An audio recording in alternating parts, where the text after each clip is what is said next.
ಧರ್ಮಸ್ಥಳದ ಬುರುಡೆ ಪ್ರಕರಣಕ್ಕೆ ದೊಡ್ಡ ಟ್ವಿಸ್ಟ್ ಸಿಕ್ಕಿದ್ದು ನೂರಾರು ಶವಗಳನ್ನ ಹೂತಿದ್ದೀನಿ ಅಂತ ಹೇಳಿರುವಂತ ವಿಚಾರಕ್ಕೆ ಸಂಬಂಧಪಟ್ಟಂತೆ ಈಗ ಮಹತ್ವದ ಟ್ವಿಸ್ಟ್ ಅನ್ನ ಪಡ್ಕೊಳ್ತಾ ಇದೆ ಪ್ರಕರಣ.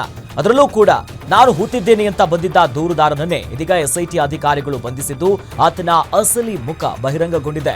ಮಾಸ್ಕ್ ಮ್ಯಾನ್ ಅಂತಾನೆ ಗುರುತಿಸಲ್ಪಟ್ಟಿದ್ದಂತ ದೂರುದಾರನ ಅಸಲಿ ಮುಖ ಈಗ ಬಹಿರಂಗವಾಗಿದ್ದು ಆತ ಯಾರನ್ನೋದು ಪತ್ತೆಯಾಗಿದೆ. ಇಷ್ಟು ದಿನ ಮಾಸ್ಕ್ ಹಾಕಿಕೊಂಡು 10 ಕಡೆ ಶವಗಳನ್ನ ಹೂತಿದ್ದೇನೆ ಅಂತ ಹೇಳ್ತಾ ಇದ್ದಂತಹ ಮಾಸ್ಕ್ ಮ್ಯಾನ್ ಚಿನ್ನಯ್ಯ ಅನ್ನೋದು ಪತ್ತೆಯಾಗಿದೆ. ದೂರುದಾರ ಚಿನ್ನಯ್ಯ ಬಂಧನದ ಬೆನ್ನಲ್ಲೇ ಧರ್ಮಸ್ಥಳದ ಧರ್ಮಾಧಿಕಾರಿ ವೀರೇಂದ್ರ ಹೆಗ್ಗಡೆಯವರು ಧರ್ಮಸ್ಥಳದ ವಿರುದ್ಧ ಪಿತೂರಿ ನಡೆದಿದೆ, ಒಂದೊಂದೇ ಸಂಗತಿಗಳು ಹೊರಗೆ ಬರುತ್ತವೆ, ಇದು ಹಿಂದೂ ನಂಬಿಕೆಗಳ ಮೇಲೆ ಮಾಡಿರುವಂತ ನೇರ ದಾಳಿ ಅಂತ ಹೇಳಿದ್ದಾರೆ. ಇನ್ನು ಧರ್ಮಸ್ಥಳ ಮಂಜುನಾಥ ದೇವಸ್ಥಾನದ ಟ್ರಸ್ಟ್ ಇದೀಗ ಶಿವತಾಂಡದ ಫೋಟೋ ಒಂದನ್ನ ಪೋಸ್ಟ್ ಮಾಡಿದೆ. ನಮೋ ಮಂಜುನಾಥ ಅನ್ನೋದಾಗಿ ಪೋಸ್ಟ್ ನಲ್ಲಿ ಬರೆಯಲಾಗಿದೆ.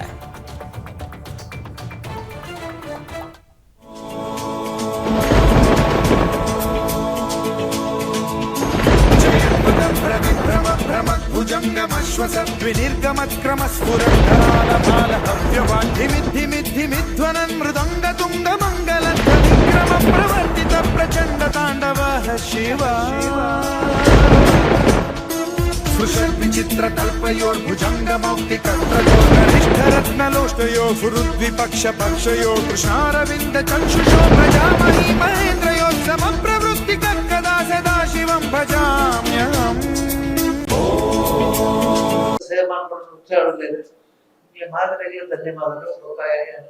ಹೆಚ್ಚು ಪಾತ್ರ ಟಿವಿ ಬಂತ ಇಷ್ಟು ಕೊರಬಲ್ಲಿ ಹೆಚ್ಚು ಪಾತ್ರಿ ಭಾರಿ ಸಂತೋಷ ನಿಂಗೆ ಬರ್ತೀನ ಪಟ್ಟೆ ಭಾರಿ ಸಂತೋಷ ಇದು ಸತ್ಯ ಬರೋದು ನಮ್ಮ ದಿಕ್ಕದಿಲ್ಲಕ್ಕಾದ ಪೂರ ಸತ್ಯ ನನಗೆ ಅಭಿಮಾನ ಹೆಪ್ಪಲಿಂಚೆ ಪಡೆ ಪ್ರೀತಿ ವಿಶ್ವದಿಂಚೆ ಪಡೆದ ಸ್ವಾಮಿಲೇ ಆ ಆಶೀರ್ವಾದ ದೇವರ ಕ್ಷೇತ್ರದ ಇಚ್ಛೆ ಪಡೆದಂತ ನಿಮ್ಮೆಲ್ಲ ಜನರಿಗೆ ನಾಯಕತ್ವ ಮಾದರಿಗಳ ಗೊತ್ತು ಜಯಿಸಿದ್ದಾರೆ. ಕಾರಣ ಈ ನೇತೃತ್ವ ಈ ಕಾರ್ಯದ ಜಯ ಅವರು ಮಾದರಿಗಳ ಜಯ ಪುನಃ ಇಲ್ಲಿ ಪ್ರತ್ಯೇಕ ಅವರು ಬಸ್ಸದ ಕೈ. ಮಹೇಶ ತಿಮರೋಡಿಗೆ ಉಡುಪಿಯ ಜೆಎಂಎಫ್ಸಿ ಕೋರ್ಟ್ ಜಾಮೀನನ್ನ ಮಂಜೂರು ಮಾಡಿದೆ. ಬಿಜೆಪಿ ಮುಖಂಡ ಬಿಎಲ್ ಸಂತೋಷ್ ಅವರ ಬಗ್ಗೆ ಅವಹೇಳನಕಾರಿ ಹೇಳಿಕೆ ನೀಡಿದಂತಹ ಹಿನ್ನೆಲೆಯಲ್ಲಿ ಜಾಮೀನು ರಹಿತ ವಾರೆಂಟ್ ನೀಡಿದ್ರು. ಪೊಲೀಸ್ ಠಾಣೆಗೆ ಹಾಜರಾಗದಂತಹ ಮಹೇಶ್ ತಿಮರೋಡಿಯನ್ನ ಬ್ರಹ್ಮಾವರ ಠಾಣೆಯ ಪೊಲೀಸರು ಬಂಧಿಸಿದ್ರು. 2 ದಿನಗಳಿಂದ ನ್ಯಾಯಾಂಗ ಬಂಧನದಲ್ಲಿದ್ದ ಮಹೇಶ್ ತಿಮರೋಡಿಗೆ ಇಂದು ಉಡುಪಿ ಜಿಲ್ಲಾ ನ್ಯಾಯಾಲಯ ಜಾಮೀನನ್ನ ಮಂಜೂರು ಮಾಡಿದೆ. ಇದಕ್ಕೂ ಮುನ್ನ ಉಡುಪಿ ನ್ಯಾಯಾಲಯದಲ್ಲಿ ಆರೋಪಿ ಮಹೇಶ್ ತಿಮರೋಡಿ ಪರ ವಾದ ಮಂಡಿಸಿದಂತ ವಕೀಲರು ಬಂಧಿಸಿದಂತ ಪ್ರಕ್ರಿಯೆ ಕ್ರಮಬದ್ಧವಾಗಿಲ್ಲ. ಇನ್ನು ಪ್ರಥಮ ನೋಟಿಸ್ ಅನ್ನ ನೀಡಿ ಅದರ ಅವಧಿ ಮುಗಿಯುವ ಮುನ್ನವೇ 2ನೇ ನೋಟಿಸ್ ಅನ್ನ ಕೊಟ್ಟಿದ್ದಾರೆ. ತಿಮರೋಡಿ ಕೂಡ ಓರ್ವ ಹಿಂದೂ ನಾಯಕ. ವಾದ ವಿವಾದವನ್ನ ಆಲಿಸಿದಂತ ನ್ಯಾಯಾಧೀಶರು ಮಹೇಶ್ ತಿಮರೋಡಿಗೆ ಷರತ್ತುಬದ್ಧ ಜಾಮೀನನ್ನ ನೀಡಿ ಆದೇಶವನ್ನ ಹೊರಡಿಸಿದ್ದಾರೆ. ಎಲ್ಲರಿಗೂ ವಕೀಲರುಗಳಿಗೆ ಅಭಿನಂದನೆ ಸಲ್ಲಿಸುತ್ತೇವೆ. ಸರ್, ಮುಂದಿನ ಹೋರಾಟ ನಡೀತದೆ. ಸರ್, ಮೊನ್ನೆ ಸಿಗ್ಬೇಕಿತ್ತ ಬೇಲ್? ನೋಡುವ. ಅಲ್ಲ ಸರ್, ಸರ್ ಸರ್ ಅನಾಮಿಕನ ಬಂಧನ ಆಗಿದೆ. ಅನಾಮಿಕನ ಬಂಧನ ಆಗಿದೆ. ಎನ್ಕ್ವೈರಿ ಆಗ್ತಾ ಇದೆ. ಸುಜಾತ ಬಗ್ಗೆ ಸುಜಾತ ಭಟ್ ಬಗ್ಗೆ ಏನಾದ್ರು ಹೇಳ್ತೀರಾ ಸರ್? ನಿಮ್ಮನ್ನು ದಿಕ್ಕು ತಪ್ಪಿಸಿ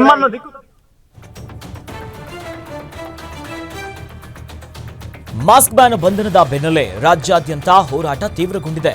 ಧರ್ಮಸ್ಥಳ ಕ್ಷೇತ್ರದ ವಿರುದ್ಧ ಷಡ್ಯಂತ್ರವನ್ನ ಖಂಡಿಸಿ ತುಮಕೂರು ಜಿಲ್ಲೆಯ ಕುಣಿಗಲ್ನಲ್ಲಿ ಬಿಜೆಪಿ ಪ್ರತಿಭಟನೆಯನ್ನ ಮಾಡಿದೆ. ಬಿಜೆಪಿಯ ಮುಖಂಡ ಡಿ ಕೃಷ್ಣಕುಮಾರ್ ನೇತೃತ್ವದಲ್ಲಿ ಪ್ರತಿಭಟನೆ ನಡೆದಿದ್ದು, ಪ್ರತಿಭಟನೆಯಲ್ಲಿ ಹಿಂದೂಪರ ಸಂಘಟನೆಗಳು ಭಾಗವಹಿಸಿದ್ವು. ಇನ್ನು ದಾವಣಗೆರೆಯ ಹೊನ್ನಳ್ಳಿಯಲ್ಲಿ ಮಾಜಿ ಶಾಸಕ ಎಂಪಿ ರೇಣುಕಾಚಾರ್ಯ ನೇತೃತ್ವದಲ್ಲಿ ಪ್ರತಿಭಟನೆ ನಡೆಸಲಾಗಿದೆ.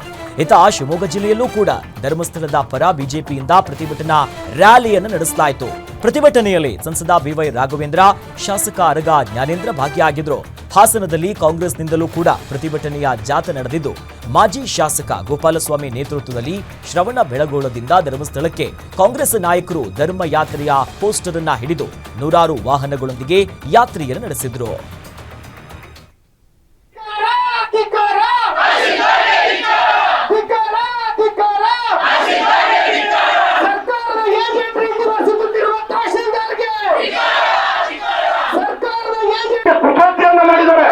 ತಹಶೀಲ್ದಾರ್ ಅಂತ ಕುತಂತ್ರ ಮಾಡಿದ್ದಾರೆ, ಸಾರ್ವಜನಿಕರು ಫೋನ್ ಮಾಡಿದ್ರೆ ಫೋನ್ ತಗೊಳ್ಳಲ್ಲ, ನನಗೆ ಎಮ್ಮೆಲ್ಲೆ ಹೇಳಬೇಕು ಇನ್ನೊಂದು ಹೇಳಬೇಕು ಅಂತಕ್ಕಂಥ ಅಹಂಕಾರ ತೋರ್ತಕ್ಕಂಥದ್ದು, ಸಾರ್ವಜನಿಕವಾಗಿ ಸ್ಪಂದಿಸ್ತಾ ಇರ್ತಕ್ಕಂಥದ್ದು.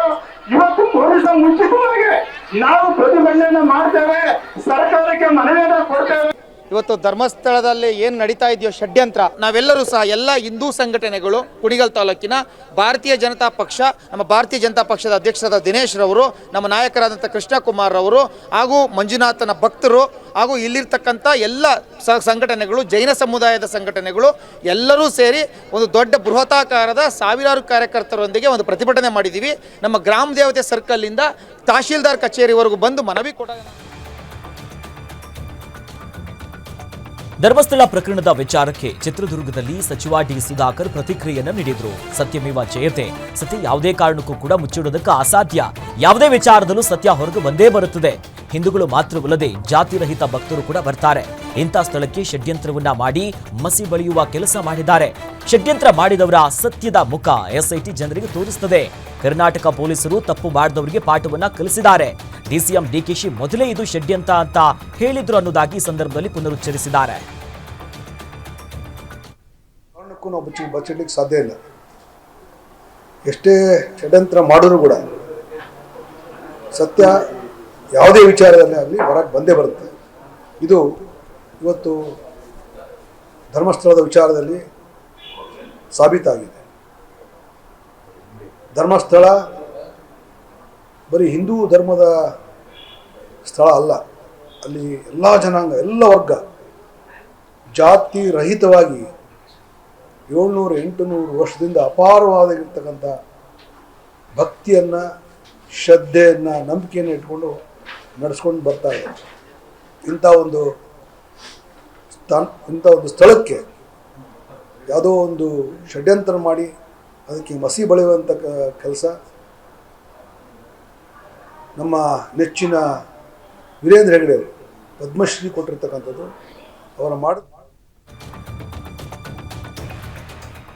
ಧರ್ಮಸ್ಥಳ ಪ್ರಕರಣದ ಬಗ್ಗೆ ಸಚಿವ ಶಿವರಾಜ್ ತಂಗಡಗಿ ಪ್ರತಿಕ್ರಿಯಿಸಿದ್ದು, ಇನ್ನು ಯಾರ್ಯಾರು ಷಡ್ಯಂತ್ರ ಇದೆ ಅನ್ನೋದು ಎಸ್ಐಟಿ ತನಿಖೆಯ ನಂತರ ಬಯಲಾಗುತ್ತೆ ಅಂತ ಹೇಳಿದ್ರು. ಚಿತ್ರದುರ್ಗದಲ್ಲಿ ಮಾತನಾಡಿದ ಅವರು, ಎಸ್ಐಟಿ ತನಿಖೆ ಮಾಡ್ತಾ ಇದೆ, ಕಾದು ನೋಡೋಣ. ತನಿಖೆ ನಡೆಯುವ ಮಧ್ಯೆ ನಾವು ಏನು ಕೂಡ ಹೇಳೋದಕ್ಕಾಗಲ್ಲ. ನಮ್ಮ ಸರ್ಕಾರ ನ್ಯಾಯದ ಪರವಾಗಿರುತ್ತೆ, ತಪ್ಪು ಮಾಡಿದವರಿಗೆ ಶಿಕ್ಷೆ ಆಗುತ್ತೆ ಅನ್ನೋದಾಗಿ ಹೇಳಿದ್ರು.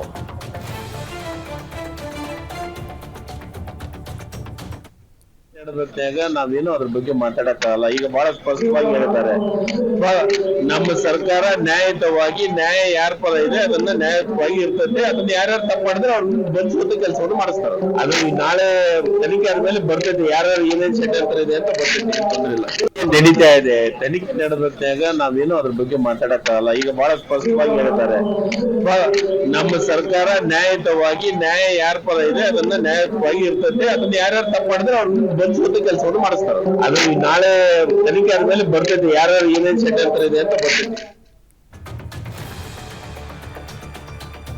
ಧರ್ಮಸ್ಥಳ ಪ್ರಕರಣದ ವಿರುದ್ಧ ವಕೀಲರು ಸಿಡಿದೆದ್ದಿದ್ದಾರೆ. ರೊಚ್ಚಿಗೆದ್ದಿರುವಂತಹ ವಕೀಲರು ನ್ಯಾಯವಾದಿಗಳ ನಡೆ ಧರ್ಮಸ್ಥಳ ಕಡೆ ಅನ್ನೋದಾಗಿ ಜಾಥಾದ ಮೂಲಕ ಇವತ್ತು ಬೆಳ್ತಂಗಡಿ ಎಸ್ಐಟಿ ಕಚೇರಿಗೆ ಆಗಮಿಸಿದರು. ಇವತ್ತು ಬೆಂಗಳೂರಿನಿಂದ ಹೊರಟಿದ್ದ ಬೃಹತ್ ರ್ಯಾಲಿಯಲ್ಲಿ 500ಕ್ಕೂ ಹೆಚ್ಚಿನ ಕಾರಿನಲ್ಲಿ ವಕೀಲರು ಆಗಮಿಸಿದರು. ಬೆಂಗಳೂರು ತುಮಕೂರು ಮುಖ್ಯ ರಸ್ತೆಯ ಈ ಮಾದಾವರದ ಮೂಲಕವಾಗಿ ಅಲ್ಲಿಂದ ಸಾಗಿ ಇವತ್ತು ಬೆಳಿಗ್ಗೆ ಜಾಥಾವನ್ನ ಹೊರಡಿಸಿದ್ರು. ಬೆಳ್ತಂಗಡಿಯ ಎಸ್ಐಟಿ ಕಚೇರಿಗೆ ವಕೀಲರ ತಂಡ ಭೇಟಿ ನೀಡಿದೆ. ಧರ್ಮಸ್ಥಳದ ವಿರುದ್ಧ ಅಪಪ್ರಚಾರ ಮಾಡ್ತಾ ಒಳಸಂಚು ರೂಪಿಸುತ್ತಿರುವವರ ವಿರುದ್ಧ ದೂರನ್ನ ಕೊಡಲಾಗಿದೆ.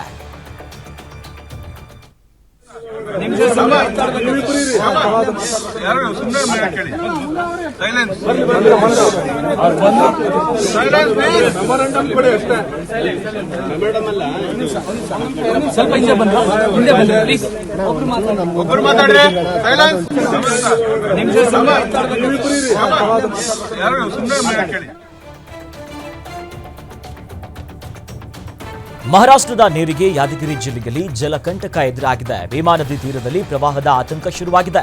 ಮಹಾರಾಷ್ಟ್ರದ ಉಜ್ನಿ ಹಾಗೂ ವೀರ ಜಲಾಶಯದಿಂದ ಭಾರೀ ಪ್ರಮಾಣದ ನೀರು ಬಿಡುಗಡೆಯಾಗಿರುವಂತಹ ಹಿನ್ನೆಲೆಯಲ್ಲಿ ಭೀಮಾ ನದಿಗೆ ನೀರಿನ ಒಳಹರಿವು ಹೆಚ್ಚಾಗಿದೆ.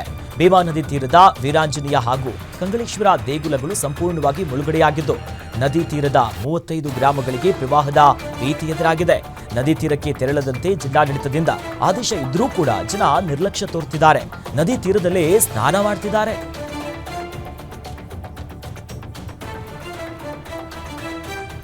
ಬಾಗಲಕೋಟೆ ಜಿಲ್ಲೆಯಲ್ಲಿ ತುಂಬಿ ಹರಿತಾ ಇರುವಂತಹ ಘಟಪ್ರಭಾ ನದಿಯಲ್ಲೇ ಭಕ್ತರು ಈಜಿ ದೇವಾಲಯದ ಗದ್ದುಗೆಯ ದರ್ಶನವನ್ನ ಪಡೆದಿದ್ದಾರೆ. ಶ್ರಾವಣ ಮಾಸ ಆಗಿರುವಂತಹ ಹಿನ್ನೆಲೆಯಲ್ಲಿ ಮುಧೋಳು ತಾಲೂಕಿನ ಮಾಚಕನೂರು ಗ್ರಾಮದಲ್ಲಿರುವಂತಹ ಹೊಳೆ ಬಸವೇಶ್ವರ ದರ್ಶನಕ್ಕೆ ಭಕ್ತರ ದಂಡೆ ಆಗಮಿಸಿತ್ತು. ಇವತ್ತು ಅಮಾವಾಸ್ಯೆ ಆಗಿರುವಂತಹ ಕಾರಣ ಮೂಲ ದೇವರ ದರ್ಶನಕ್ಕೆ ಭಕ್ತರು ಈಜುತ್ತಲೇ ತೆರಳಿದ್ರು. ಇನ್ನು ದೇವಸ್ಥಾನ ಒಳಗೆ 5 ರಿಂದ 6 ಅಡಿಯಷ್ಟು ನೀರು ಸಂಗ್ರಹವಾಗಿದೆ. ಹರಿತಾ ಇರುವಂತಹ ನೀರಿನಲ್ಲೇ ಗದ್ದುಗೆಯ ದರ್ಶನವನ್ನ ಪಡೆದು ಬಂದಿದ್ದಾರೆ ಭಕ್ತರು. ಎತ್ತು ತೊಳೆಯಲು ಹೋದಂತ ವ್ಯಕ್ತಿ ಮೊಸಳೆಯಿಂದ ಬಲಿಯಾಗಿಬಿಟ್ಟಿದ್ದಾನೆ. ವಿಜಯಪುರ ಜಿಲ್ಲೆಯ ಮುದ್ದೇಬಿಹಾಳ ತಾಲೂಕಿನ ಕುಂಚಗನೂರು ಗ್ರಾಮದ ಬಳಿ ಈ ಘಟನೆಯಾಗಿರೋದು. 38 ವರ್ಷದ ಕಾಸಪ್ಪ ಹಣಮಂತ ಅನ್ನೋರು ನದಿ ದಡದಲ್ಲಿ ಎತ್ತನ್ನ ತೊಳಿತಾ ಇದ್ರು. ಈ ಸಂದರ್ಭದಲ್ಲಿ ಬೃಹತ್ ಗಾತ್ರದ ಮೊಸಳೆ ಒಂದು ಅವರನ್ನ ಬಲಿ ಪಡ್ಕೊಂಡಿದೆ. ಘಟನಾ ಸ್ಥಳಕ್ಕೆ ಸದ್ಯ ಅಗ್ನಿಶಾಮಕ ದಳದ ಸಿಬ್ಬಂದಿ ಪೊಲೀಸರು ಶೋಧ ಕಾರ್ಯವನ್ನು ನಡೆಸಿದರೂ ಕೂಡ ಸದ್ಯ ಕಾಸಪ್ಪನವರ ಮೃತದೇಹ ಪತ್ತೆಯಾಗಿಲ್ಲ. ಮಹಾರಾಷ್ಟ್ರ ಪಶ್ಚಿಮ ಘಟ್ಟದಲ್ಲಿ ಭೀಕರ ಮಳೆಯ ಹಿನ್ನೆಲೆಯಲ್ಲಿ ಕೃಷ್ಣಾ ನದಿಯಲ್ಲಿ ಒಳಹರಿವು ಹೆಚ್ಚಳಾಗಿದೆ. ಬೆಳಗಾವಿ ಜಿಲ್ಲೆಯ ಚಿಕ್ಕೋಡಿ ತಾಲೂಕಿನಲ್ಲಿರುವ ಪುರಾತನ ಕಾಲದ ಯಡೂರ ವೀರಭದ್ರೇಶ್ವರ ದೇವಸ್ಥಾನ ಜಲಾವೃತಗೊಂಡಿದೆ. ಇನ್ನು ಪ್ರಸಿದ್ಧ ಯಡೂರ ವೀರಭದ್ರೇಶ್ವರ ದೇವಸ್ಥಾನಕ್ಕೆ ಜಲ ದಿಗ್ಬಂಧನವಾಗಿದ್ದು ಗರ್ಭಗುಡಿಯೊಳಗೆ ಕೃಷ್ಣಾ ನದಿ ನೀರು ನುಗ್ಗಿದೆ. ಈ ಹಿನ್ನೆಲೆ ದೇವಸ್ಥಾನ ಮೇಲಿನಿಂದಲೇ ನಡೆದಿರುವಂತಹ ಪೂಜಾ ಕಾರ್ಯ ಎಲ್ಲವನ್ನ ಮಾಡಿದ್ದಾರೆ. ಶ್ರಾವಣದ ಕೊನೆಯ ಅಮಾವಾಸ್ಯೆ ಹಿನ್ನೆಲೆಯಲ್ಲಿ ಅಪಾರ ಸಂಖ್ಯೆಯಲ್ಲಿ ಭಕ್ತರು ಆಗಮಿಸಿದ್ದು ದೂರದಿಂದಲೇ ದೇವರಿಗೆ ನಮಸ್ಕಾರವನ್ನು ಮಾಡಿದ್ದಾರೆ.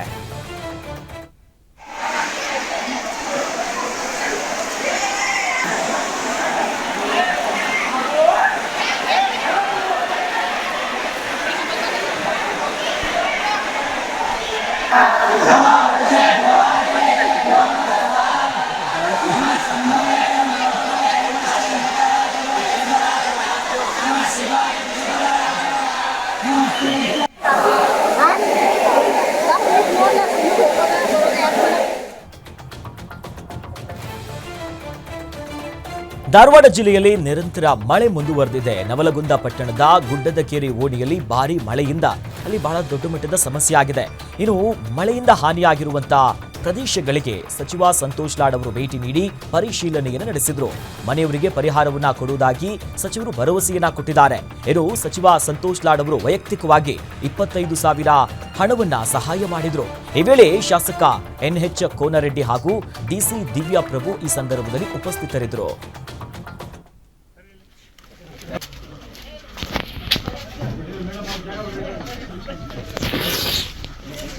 ಹಿಂದೆ ಬರ್ರಿ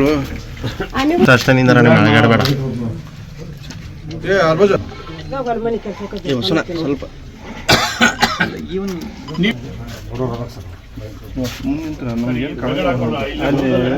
ಫೋಟೋಗ್ರಾಫರ್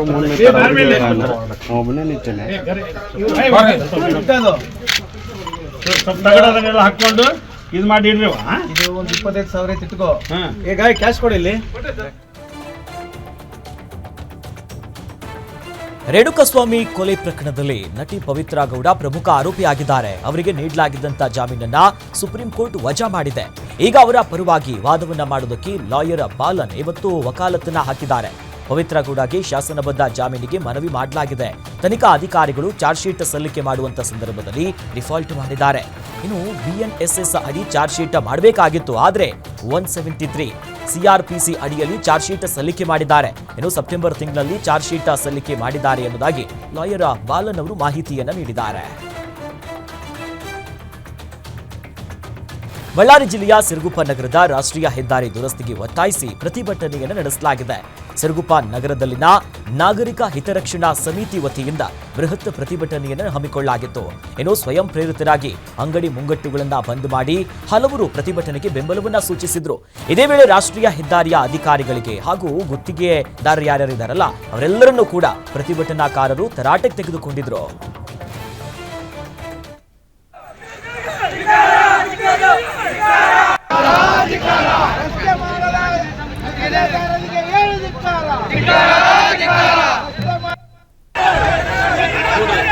ಒಂದು ನಿಮಿಷ ಪ್ರಶ್ನೆ ಮಾಡ್ತಾನೆ. ಗುತ್ತಿಗೆದಾರರಲ್ಲಿ 23 ಸಾವುಗಳಾಗಿದ್ದಾವೆ.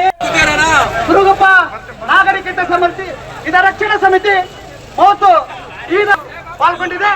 ಆದ ಕಾರಣ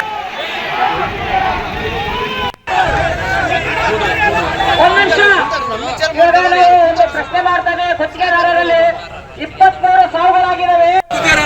ಹುರುಗಪ್ಪ ನಾಗರಿಕತೆ ಸಮಿತಿ ಹಿತರಕ್ಷಣಾ ಸಮಿತಿ ಮತ್ತು ಈಗ ಪಾಲ್ಗೊಂಡಿದೆ. ಆದ ಕಾರಣ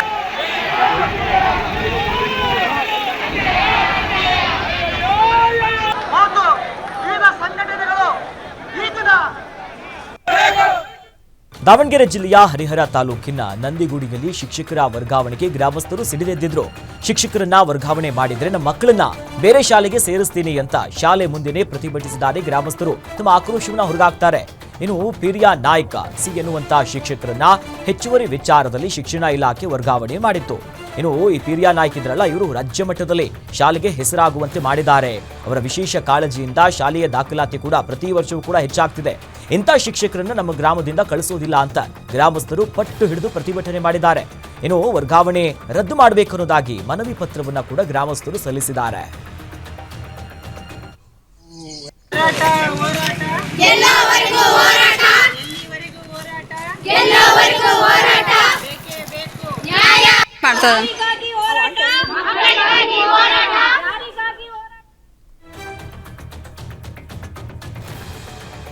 ಮಂಡ್ಯ ಜಿಲ್ಲೆಯ ಹಾಲಿನ ಡೇರಿಯಲ್ಲಿ ಭಾರೀ ಅವ್ಯವಹಾರದ ಆರೋಪ ಕೇಳಿಬಂದಿದೆ. ಈ ಹಿನ್ನೆಲೆಯಲ್ಲಿ ಕೆಆರ್ಪೇಟೆ ತಾಲೂಕಿನ ಹೊಸಹೊಳಲು ಡೇರಿ ಬಳಿ ರೈತರು ಪ್ರತಿಭಟನೆಯನ್ನು ನಡೆಸಿದ್ದಾರೆ.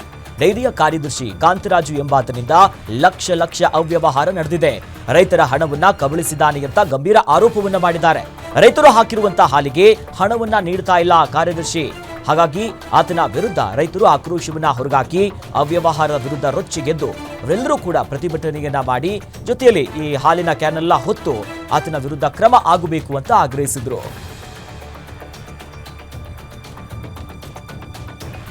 ಗಣೇಶ ಹಬ್ಬದ ವೇಳೆ ಡಿಜೆಗಾಗಿ ಆಗ್ರಹಿಸಿ ದಾವಣಗೆರೆ ನಗರದ ಜಯದೇವ ಸರ್ಕಲ್ನಲ್ಲಿ ಮಾನವ ಸರಪಳಿ ನಿರ್ಮಿಸುವ ಮೂಲಕ ರಸ್ತೆಯನ್ನ ಬಂದ್ ಮಾಡಿದ್ದಾರೆ. ಹೊನ್ನಳಿಯ ಮಾಜಿ ಶಾಸಕ ಎಂಪಿ ರೇಣುಕಾಚಾರ್ಯ ನೇತೃತ್ವದಲ್ಲಿ ಈ ಪ್ರತಿಭಟನೆ ನಡೆದಿದೆ. ಹಿಂದೂ ಸಂಘಟನೆಯ ಮುಖಂಡರು ಭಾಗವಹಿಸಿದ್ರು. ಜೊತೆಯಲ್ಲಿ ರಾಜ್ಯ ಸರ್ಕಾರ ಹಿಂದೂ ಭಾವನೆಗಳಿಗೆ ಧಕ್ಕೆ ತರುವಂತ ಕೆಲಸ ಮಾಡ್ತಿದೆ. ಹಿಂದೂಗಳ ಹಬ್ಬಗಳು ಬಂದಾಗ್ಲೇ ಈ ರೀತಿಯಾದಂತ ಕಾನೂನುಗಳನ್ನ ತರ್ತಿದ್ದಾರೆ. ಸರ್ಕಾರ ಹೇರ್ತಾ ಇದೆ. ಇದು ನಿಜಕ್ಕೂ ಖಂಡನೀಯ. ಕೂಡಲೇ ಸರ್ಕಾರ ಹಾಗೂ ದಾವಣಗೆರೆಯ ಜಿಲ್ಲಾಡಳಿತ ಡಿಜೆ ಬಳಕೆಗೆ ಅನುಮತಿಯನ್ನ ಕೊಡಬೇಕು ಅಂತ ಆಗ್ರಹಿಸಿದ್ರು. ರಾಯಚೂರು ನಗರದಲ್ಲಿ ಕಲುಷಿತ ನೀರು ಸರಬರಾಜು ವಿಚಾರವಾಗಿ ಪಾಲಿಕೆಯ ವಿರುದ್ಧ ಸಾರ್ವಜನಿಕರು ತೀವ್ರ ಆಕ್ರೋಶವನ್ನ ಹೊರಗಾಕಿದ್ದಾರೆ. ಪಾಲಿಕೆಯಿಂದ ಸರಬರಾಜಾಗುವಂತ ನೀರು ಚರಂಡಿ ನೀರಿನ ದುರ್ವಾಸನೆಯಂತೆ ಇದೆ. ಇನ್ನು ನಗರದ ವಾರ್ಡ್ ನಂಬರ್ 14 ಹಾಗೂ ಮಂಗಳವಾರಪೇಟೆ ನಿವಾಸಿಗಳು ಕಿಡಿಕಾರಿದ್ರು. ದಿನನಿತ್ಯ ಕುಡಿಯುವಂತ ನೀರಿನ ಸಮಸ್ಯೆ ಇದಾಗ್ತಾ ಇದೆ. ನೀರು ದುರ್ವಾಸನೆ ಬರ್ತಾ ಇದೆ. ನಿತ್ಯವೂ ಕೂಡ ಜನ ಪರದಾಡ್ತಿದ್ದಾರೆ. ದುರ್ವಾಸನೆಯ ಜೊತೆಗೆ ಹಸಿರು ಬಣ್ಣಕ್ಕೆ ನೀರು ತಿರುಗ್ತಾ ಇದೆ. ಕಲುಷಿತ ನೀರನ್ನ ನಾವು ಕುಡಿಬೇಕು, ನಮ್ಮ ಆರೋಗ್ಯ ಸಮಸ್ಯೆ ಏನು ಅನ್ನೋದಾಗಿ ತಮ್ಮ ಆಕ್ರೋಶವನ್ನ ಹೊರಗಾಕಿದ್ದಾರೆ.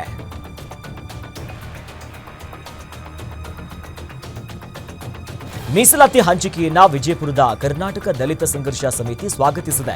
ರಾಜ್ಯ ಸರ್ಕಾರ ಸಚಿವ ಸಂಪುಟದಲ್ಲಿ ತೆಗೆದುಕೊಂಡಿರುವಂತಹ ನಿರ್ಧಾರ ಇದೆಯಲ್ಲ, ಇದು ಮಹತ್ವವಾಗಿರುವ ನಿರ್ಧಾರ. ನ್ಯಾಯಮೂರ್ತಿ ನಾಗಮೋಹನ್ ದಾಸ್ ನೇತೃತ್ವದ ಏಕಸದಸ್ಯ ಆಯೋಗ ಸಲ್ಲಿಸಿರುವಂತಹ ವರದಿಯನ್ನ ಚರ್ಚಿಸಿ ಒಳ ಮೀಸಲಾತಿ ತೀರ್ಮಾನ ತೆಗೆದುಕೊಂಡಿರೋದು ನಮಗೆಲ್ಲ ಸಂತೋಷ ತಂದಿದೆ ಅಂತ ಕರ್ನಾಟಕ ರಾಜ್ಯ ದಲಿತ ಸಂಘರ್ಷ ಸಮಿತಿಯ ಜಿಲ್ಲಾ ಸಂಚಾಲಕ ವೈಸಿ ಮಯೂರ ಹೇಳಿಕೆಯನ್ನ ನೀಡಿದರು.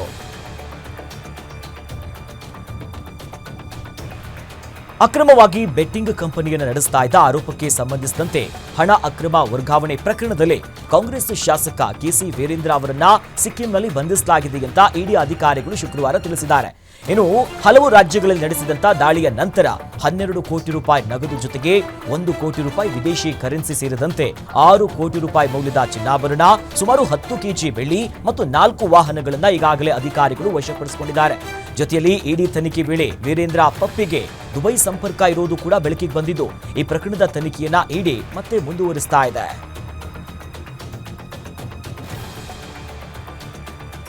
ಸರ್ಕಾರಕ್ಕೆ ಕೋಟ್ಯಾಂತರ ರೂಪಾಯಿ ತೆರಿಗೆ ವಂಚನೆಯ ಹಿನ್ನೆಲೆಯಲ್ಲಿ ಬೀದರ್ನ ನಿವಾಸಿ ರಾಹುಲ್ ಕಿಶನ್ ರಾವ್ ಕುಲಕರ್ಣಿ ಆತನನ್ನ ವಾಣಿಜ್ಯ ತೆರಿಗೆಯ ಇಲಾಖೆ ಅಧಿಕಾರಿಗಳು ಅರೆಸ್ಟ್ ಮಾಡಿದ್ದಾರೆ.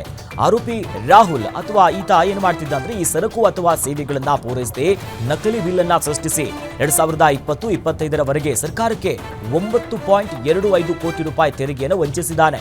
ನಕಲಿ ಬಿಲ್ ಸೃಷ್ಟಿಸಿ 132 ಗುತ್ತಿಗೆದಾರರಿಗೆ ತೆರಿಗೆಯ ಕ್ಲೇಮ್ಗೆ ಸಹಕರಿಸ್ತಾ ಇದ್ದ. ತನ್ನ ಕುಟುಂಬ ಸದಸ್ಯರು ಸೇರಿ ಸ್ನೇಹಿತರ ಹೆಸರಿನಲ್ಲಿ ಸಿಮೆಂಟ್ ಮಾರಾಟ ಮಾಡ್ತೀನಿ ಅಂತ 4 ಲೈಸೆನ್ಸ್ ಅನ್ನ ಪಡೆದಿದ್ದ. ಬೀದರ್, ಕಲಬುರಗಿ ಸೇರಿದಂತೆ ರಾಜ್ಯದ ಹಲವು ಗುತ್ತಿಗೆದಾರರಿಗೆ ನಕಲಿ ಬಿಲ್ ಅನ್ನ ಕೊಡ್ತಾ ಇದ್ದಂತ ಕಲಬುರಗಿ ಪೂರ್ವ ವಲಯ ವಾಣಿಜ್ಯ ತೆರಿಗೆಯ ಅಧಿಕಾರಿಗಳು ಆಯುಕ್ತರು ಯಾಸ್ಮಿನ್ ವಾಲಿಕರ್ ಈ ಬಗ್ಗೆ ಮಾಹಿತಿಯನ್ನ ಕೊಟ್ಟಿದ್ದಾರೆ. ಸೊ ಬೀದರ್ ನಿವಾಸಿಯಾಗಿದ್ದ ಅವನು ಏನು ಮಾಡ್ತಿದ್ದ ಅಂದರೆ ಸುಮಾರು 4 ವರ್ಷದಿಂದ ಒಂದು ಫ್ರಾಡಿಲೆಂಟ್ ITCಯನ್ನ ಕಾಂಟ್ರಾಕ್ಟರ್ಸ್ಗಳಿಗೆ ಅವನು ಪಾಸಾನ್ ಮಾಡ್ತಿದ್ದ. ಸೊ ಸುಮಾರು 34 ಕೋಟಿಯಷ್ಟು ವ್ಯವಹಾರ ಮಾಡಿ 9,20,20,00,000 ಅವನು ಸರ್ಕಾರಕ್ಕೆ ತೆರಿಗೆಯನ್ನು ವಂಚಿಸಿದ್ದಾನೆ.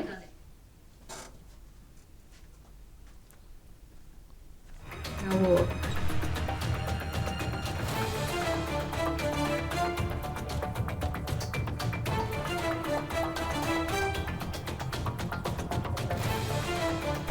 ಸಾಲ ಕಟ್ಟುವಂತೆ ಮನೆಯ ಬಳಿ ಮೈಕ್ರೋ ಫಿನಾನ್ಸ್ ಸಿಬ್ಬಂದಿ ಗಲಾಟೆ ಮಾಡಿರುವಂತಹ ಹಿನ್ನೆಲೆಯಲ್ಲಿ ಈ ಗಲಾಟೆಯಿಂದ ಅವಮಾನ ಆಗಿ ಮನನೊಂದು ಮಹಿಳೆ ಆತ್ಮಹತ್ಯೆಗೆ ಶರಣಾಗಿದ್ದಾರೆ.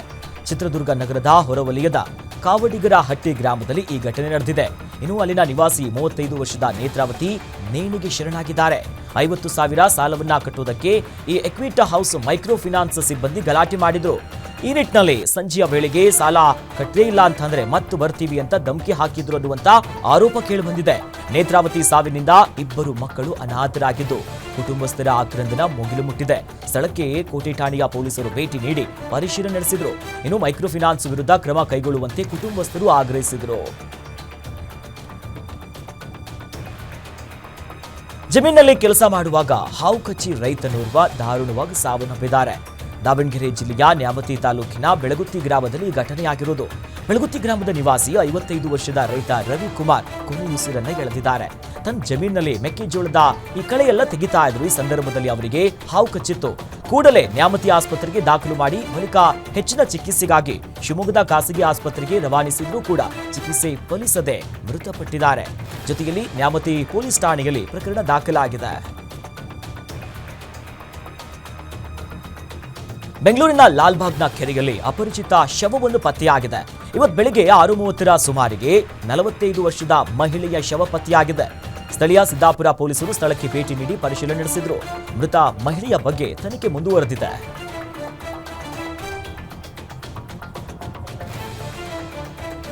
ಬೆಂಗಳೂರಿನಲ್ಲಿ 16 ವರ್ಷದ SSLC ವಿದ್ಯಾರ್ಥಿನಿ ಕುಸುಮ ಎನ್ನುವಂತ ವಿದ್ಯಾರ್ಥಿನಿ ನೇಣು ಬಿಗಿದುಕೊಂಡು ಆತ್ಮಹತ್ಯೆ ಮಾಡಿಕೊಂಡಿರುವಂತಹ ಘಟನೆಯಾಗಿದೆ. ನೆಲಮಂಗಲದ ಮಾದನಾಯಕನ ಹಳ್ಳಿಯಲ್ಲಿ ಈ ಘಟನೆ ಆಗಿರೋದು. ಇನ್ನು ಸಾಕಷ್ಟು ಹೋಮ್ವರ್ಕ್ ಅನ್ನ ಪೆಂಡಿಂಗ್ ಉಳಿಸಿಕೊಂಡಿರುವಂತಹ ಕಾರಣದಲ್ಲಿ ಶಾಲೆಯಲ್ಲಿ ಶಿಕ್ಷಕರು ಕೇಳ್ತಾರೆ ಅಂತ ಮನೆಯಲ್ಲಿ ಉಳ್ಕೊಂಡಿರ್ತಾರೆ. ಇನ್ನು ಹೋಮ್ವರ್ಕ್ ಮಾಡಿಲ್ಲ ಅಂದ್ರೆ ಟೀಚರ್ ಹೊಡಿತಾರೆ. SSLCಯಲ್ಲಿ ಓದೋದು ಕಷ್ಟ ಅಂತ ಮನನೊಂದು ಆತ್ಮಹತ್ಯೆಯನ್ನ ಮಾಡ್ಕೊಂಡಿದ್ದಾರೆ ಅಂತ ತಿಳಿದು ಬಂದಿದೆ. ಆದ್ರೆ ಎಲ್ಲಾ ಮಕ್ಕಳಿಗೆ ಎಷ್ಟು ಹೋಮ್ವರ್ಕ್ ಅನ್ನ ಕೊಡ್ತಾರೆ ಅಷ್ಟೇ ಕೊಡ್ಲಾಗಿದೆ. ಶಾಲೆಯ ಹೋಮ್ವರ್ಕ್ ನಿಂದ ಆತ್ಮಹತ್ಯೆ ನಡೆದಿಲ್ಲ. ಕುಸುಮ ಸಾವಿಗೆ ಬೇರೆ ಏನೋ ಕಾರಣ ಇರಬಹುದು ಅಂತ ಈಗ ತನಿಖೆ ಆದ್ರೆ ಎಲ್ಲವೂ ಕೂಡ ಹೊರಬರುತ್ತೆ ಅನ್ನೋದಾಗಿ ಶಾಲೆಯ ಮುಖ್ಯ ಶಿಕ್ಷಕ ಅಶೋಕ ಹೇಳಿಕೆಯನ್ನ ನೀಡಿದ್ರು. ಈ ಸಂಬಂಧ ಮಾದನಾಯಕನಹಳ್ಳಿ ಪೊಲೀಸ್ ಠಾಣೆಯಲ್ಲಿ ಪ್ರಕರಣ ದಾಖಲಾಗಿದೆ.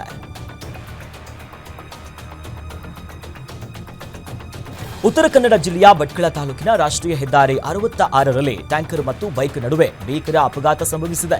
ಈ ಭೀಕರ ಅಪಘಾತದಲ್ಲಿ ಬೈಕ್ ಸವಾರ ಸ್ಥಳದಲ್ಲೇ ಪ್ರಾಣ ಕಳೆದುಕೊಂಡಿದ್ದು ಪತ್ನಿ ಅದೃಷ್ಟವಶಾತ್ ಪ್ರಾಣ ಅಪಾಯದಿಂದ ಪಾರಾಗಿದ್ದಾರೆ. ಇನ್ನು ಮೃತನನ್ನ ಮುರುಡೇಶ್ವರ ಬಸ್ತಿ ನಿವಾಸಿ ಅನ್ನೋದಾಗಿ ಗುರುತಿಸಲಾಗಿದ್ದು ದಂಪತಿ ದೇವಸ್ಥಾನಕ್ಕೆ ತೆರಳುತ್ತಿದ್ದಂತ ಸಂದರ್ಭದಲ್ಲಿ ಈ ದುರಂತ ನಡೆದಿದೆ. ಟ್ಯಾಂಕರ್ ಮುಂಭಾಗದ ಈ ಚಕ್ರ ಬೈಕ್ ಸವಾರನ ತಲೆಯ ಮೇಲೆ ಹರಿದಂತ ಪರಿಣಾಮ ಹೆಲ್ಮೆಟ್ ಧರಿಸಿದ್ರೂ ಕೂಡ ತಲೆ ಛಿದ್ರವಾಗಿ ಮೃತಪಟ್ಟಿದ್ದಾರೆ. ಅಪಘಾತದ ನಿಖರ ಕಾರಣ ತಿಳಿಯಲು ಪೊಲೀಸರು ಈಗ ತನಿಖೆಯನ್ನು ಶುರು ಮಾಡಿದ್ದಾರೆ. ಪ್ರಾಥಮಿಕ ಆರೋಗ್ಯ ಕೇಂದ್ರದ ಹಿಂಭಾಗದಲ್ಲಿ ಈಗ ಈ ಭ್ರೂಣವೊಂದು ಪತ್ತೆಯಾಗಿದೆ. ರಾಯಚೂರು ಜಿಲ್ಲೆಯ ಮಸ್ಕಿ ತಾಲೂಕಿನ ತೋರಣದಿನ್ನಿ ಗ್ರಾಮದಲ್ಲಿ ಈ ಘಟನೆ ನಡೆದಿರುವುದು. ತೋರಣದಿನ್ನಿ ಪ್ರಾಥಮಿಕ ಕೇಂದ್ರ ಹಿಂಭಾಗದಲ್ಲಿ ತಿಪ್ಪೆಯಲ್ಲಿ ಭ್ರೂಣ ಪತ್ತೆಯಾಗಿದ್ದು ಸಾಕಷ್ಟು ಅನುಮಾನಕ್ಕೆ ಕಾರಣ ಆಗಿದೆ. ಪ್ರಾಥಮಿಕ ಆರೋಗ್ಯ ಕೇಂದ್ರದ ಹಿಂಭಾಗದ ತಿಪ್ಪೆಯಲ್ಲಿ 6 ರಿಂದ 7 ತಿಂಗಳ ಭ್ರೂಣ ಅದನ್ನ ಕಳ್ತಿದ್ದಂತೆ ಎಲ್ಲ ಸ್ಥಳೀಯರು ಕೂಡ ಏನಪ್ಪ ಹಿಂಗಾಯ್ತು ಅಂತ ಆಕ್ರೋಶವನ್ನ ಹೊರಗಾಕಿದ್ದಾರೆ.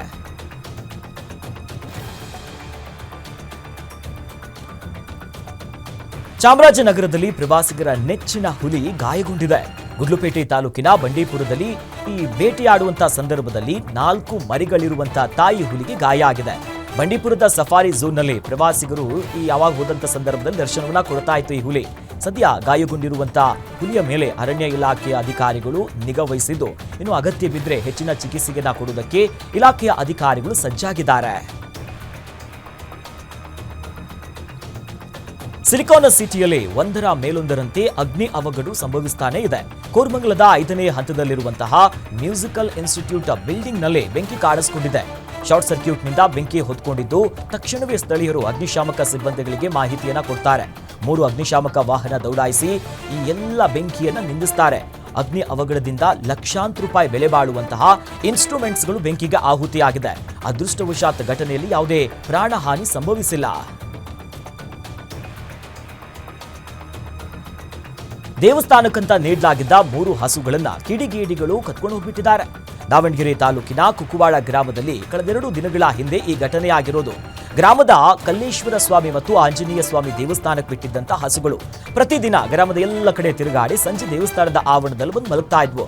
ಎಂದಿನಂತೆ ಬೆಳಿಗ್ಗೆ ನೋಡಿದಂತ ಸಂದರ್ಭದಲ್ಲಿ 3 ಹಸುಗಳು ಕಣ್ಮರೆಯಾಗಿವೆ. ಈ ನಿಟ್ಟಿನಲ್ಲಿ ಗ್ರಾಮದಲ್ಲಿ ವಿಚಾರಿಸಿದಾಗ ನಿವಾಸಿಗಳು ಯಾರು ಕೂಡ ನೋಡಿಲ್ಲ. ಹೀಗಾಗಿ ಕಳ್ಳತನ ಆಗಿರುವಂತಹ ಶಂಕೆಯ ಹಿನ್ನೆಲೆಯಲ್ಲಿ ತಕ್ಷಣವೇ ಗ್ರಾಮಸ್ಥರು ಪೊಲೀಸರಿಗೆ ಮಾಹಿತಿಯನ್ನು ನೀಡಿದ್ದಾರೆ. ಹದಡಿ ಪೊಲೀಸ್ ಠಾಣೆಯಲ್ಲಿ ಪ್ರಕರಣ ದಾಖಲಾಗಿದೆ. ಡಾಕ್ಟರ್ ವಿಷ್ಣುವರ್ಧನ್ ಸಮಾಧಿ ವಿಚಾರವಾಗಿ ಫಿಲ್ಮ್ ಚೇಂಬರ್ ಅಧ್ಯಕ್ಷ ನರಸಿಂಹಲು ಪ್ರತಿಕ್ರಿಯಿಸಿದ್ದಾರೆ. ಈ ಬಗ್ಗೆ ನಮಗೆ ಹಲವಾರು ದೂರು ಕೊಟ್ಟಿದ್ದಾರೆ. ನನಗೆ ಈ ಬಗ್ಗೆ ತಿಳಿದ ಕೂಡಲೇ ಅಭಿಮಾನ ಸ್ಟುಡಿಯೋ ಜಾಗಕ್ಕೆ ಹೋಗಿ ಬಂದಿದ್ದೇನೆ. ಈ ಬಗ್ಗೆ ಎಲ್ಲಾ ದಾಖಲೆಗಳನ್ನ ತರಿಸಿಕೊಂಡಿದ್ದೇನೆ. ನಾನು ಸ್ಪಂದಿಸಲ್ಲ ಅನ್ನೋದು ತಪ್ಪಾಗುತ್ತೆ. ಕಾನೂನು ತಡೆ ಅಡೆ ಏನಿದೆಯಲ್ಲ ಇದ್ರ ಬಗ್ಗೆ ಮಾಹಿತಿಯನ್ನು ತರಿಸಿ ನೋಡಿದ್ದೇನೆ. 2016ರಲ್ಲಿ ವಿಷ್ಣು ಸಮಾಧಿ ಮೈಸೂರಿಗೆ ಸ್ಥಳಾಂತರ ಮಾಡಬೇಕು ಅನ್ನೋದಾಗಿ ಸರ್ಕಾರ ಕುಟುಂಬಸ್ಥರು ಎಲ್ಲ ಪತ್ರವನ್ನು ಬರೆದಿದ್ರು. ಕೋರ್ಟ್ನಲ್ಲಿ ಪ್ರಕರಣ ಇದೆ. ಹಾಗಾಗಿ ಇನ್ನು ಮುಂದೆ ನೋಡೋಣ ಅನ್ನೋದಾಗಿ ಮಾಹಿತಿಯನ್ನು ಕೊಟ್ಟಿದ್ದಾರೆ.